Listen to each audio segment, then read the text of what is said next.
خلیفہ ہارون الرشید کے دور میں ایک بار بہت سخت قحط پڑ گیا۔ اس قحط کے اثرات سمرقند سے لے کر بغداد تک اور کوفہ سے لے کر مراکش تک ظاہر ہونے لگے۔ ہارون الرشید نے اس قحط سے نمٹنے کے لیے تمام تدبیریں آزما لی۔ اس نے غلے کے گودام کھول دیے، ٹیکس معاف کر دیے، پوری سلطنت میں سرکاری لنگر خانے قائم کر دیے اور تمام امراء اور تاجروں کو متاثرین کی مدد کے لیے متحرک کر دیا، لیکن اس کے باوجود عوام کے حالات ٹھیک نہ ہوئے۔ ایک رات ہارون الرشید شدید اضطراب میں تھا، اسے نیند نہیں آ رہی تھی۔ ٹینشن کے اس عالم میں اس نے اپنے وزیر یحییٰ بن خالد کو طلب کیا۔ یحییٰ بن خالد ہارون الرشید کا اتالیق بھی تھا، اس نے بچپن سے بادشاہ کی تربیت کی تھی۔ ہارون الرشید نے یحییٰ خالد سے کہا، استاد محترم، آپ مجھے کوئی ایسی کہانی سنائیں، کوئی ایسی داستان سنائیں جسے سن کر مجھے قرار آ جائے۔ یحییٰ بن خالد مسکرایا اور عرض کیا، بادشاہ سلامت، میں نے اللہ کے کسی نبی کی حیات طیبہ میں ایک داستان پڑھی تھی۔ یہ داستان مقدر، قسمت اور اللہ کی رضا سب سے بڑی اور شاندار تشریح ہے۔ اگر آپ اجازت دیں تو میں وہ داستان آپ کے سامنے دہرا دوں۔ بادشاہ نے بے چینی سے فرمایا، یا استاد فوراً فرمائیے، میری جان حلق میں اٹک رہی ہے۔ یحییٰ خالد نے عرض کیا، کسی جنگل میں ایک بندریا سفر کرنے کے لیے روانہ ہونے لگی۔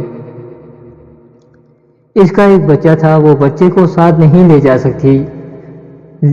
سکتی تھی، چنانچہ وہ شیر کے پاس گئی اور اس سے عرض کی، جناب آپ جنگل کے بادشاہ ہیں، میں سفر پر روانہ ہونے لگی ہوں، میری خواہش ہے آپ میرے بچے کی حفاظت اپنے ذمہ لے لیں۔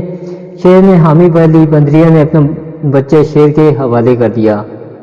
شیر نے بچہ اپنے کندھے پر بٹھا لیا، بندریا سفر پر روانہ ہو گئی۔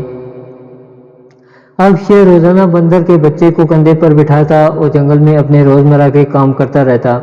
ایک دن وہ جنگل میں گھوم رہا تھا کہ اچانک آسمان سے ایک چیل نے ڈائی لگائی اور شیر کے قریب پہنچی اور بندریا کا بچہ اٹھایا اور آسمان میں گم ہو گئی۔ شیر جنگل میں بھاگا دوڑا لیکن وہ چیل کو نہ پکڑ سکا۔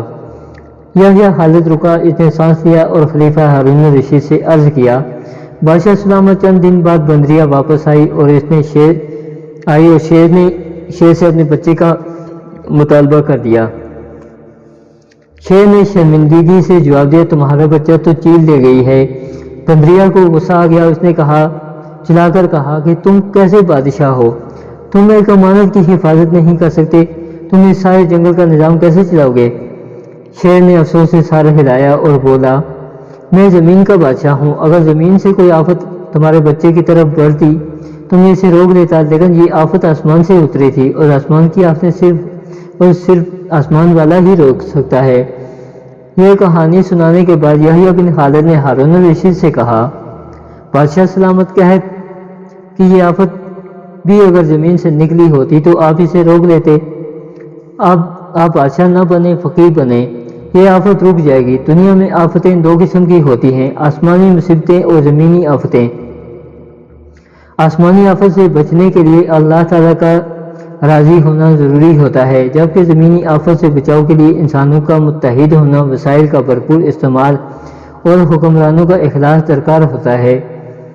یحییٰ بن خالد نے ہارون الرشید کو کہا تھا، بادشاہ سلامت، آسمانی آفتیں اس وقت تک ختم نہیں ہوتیں جب تک انسان اپنے رب کو راضی نہیں کر لیتا۔